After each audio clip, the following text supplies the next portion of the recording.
Good morning, Vietnam. Oh, wait. That's not the thing to say. Good Saturday morning, everybody. Trevor Thompson, self-appointed Looney Tunes Critic here.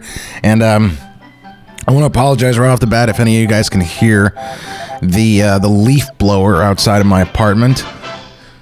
This dude has been going over the exact same area of leaves for the last 40 minutes. I wanted to start this commentary like almost an hour ago.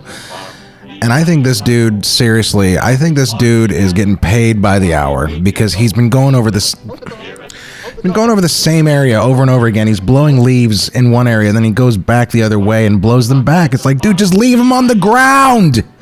That's why they're called leaves. You just leave them. This motherfucker. Anyway, I'm sorry, folks. This cartoon, which is why you're watching it, is because you care about my commentaries. So, my thoughts on the matter. Let me just start off by saying that this cartoon is in my memory as being on Looney Tunes on Nickelodeon quite a bit back in the late 80s, and it was emblazoned in my mind as one of the black and white cartoons that I actually enjoyed, because for the most part, when it came to the black and white shorts on Looney Tunes on Nickelodeon, they pretty much just played, at least this is my memory anyway, they pretty much only played, Bosco and Buddy, and those are basically the same character. They're nothing characters, basically. But this one, despite all the singing in the beginning, it does have that clamp it, edge, and that, even though it's in the early stages. This character, by the way, will resurface again later in Schoolhouse Rock. I'm the mortgage bill, I'm gonna kill your kids. I don't know what the song would be. But yeah, so this character, Porky's dad, we only see him in this cartoon, which is a shame, because it's kind of neat to hear Mel Blanc doing a Porky, a stuttering pig voice without getting sped up or anything like that. Hoof in mouth. Let me explain that joke, because I never got that as a kid, and I'm sure a lot of us didn't. This is a reference to a disease that was prevalent back then called foot and mouth disease, and then that's not foot in mouth, it's foot and mouth disease. That a lot of farmers had to worry about. It was prevalent in bovine and a lot of farm animals, and even pigs too, actually, now that I think about it. But the main thing was they would have lesions in their mouth, but they lose weight, and they wouldn't mate, because really, how are you going to kiss somebody when they got lesions in their mouth, right?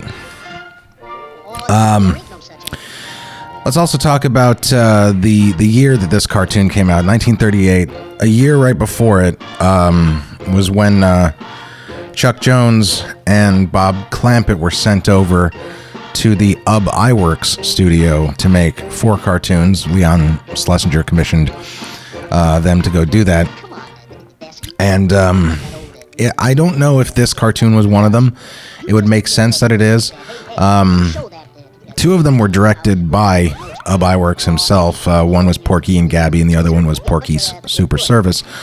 I don't know, but it seems to me that is the case, because the dislike on Chuck Jones's part of Bob Clampett started with those 4 cartoons, because Chuck was apparently of the opinion that he and Bob were going over there to direct, to start their directing career, and instead it turned out that Bob was the director and Chuck was the animator.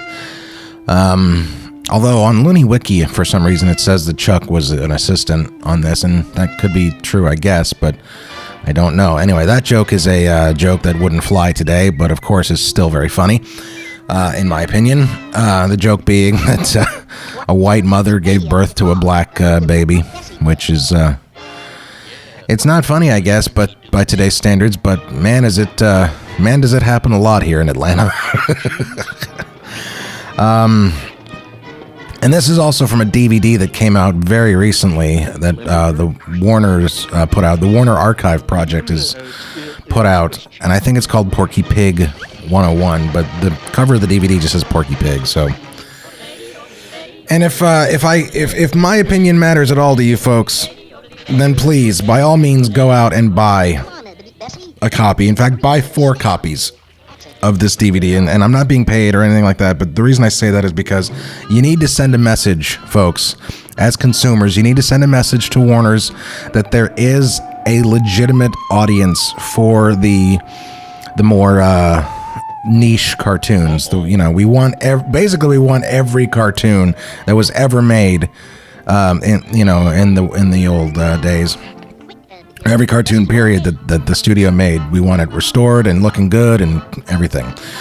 And it does not behoove us for future projects to naysay it to death and to talk crap about it on our shitty animation blogs. I'm referring, of course, to Tad Komorowski.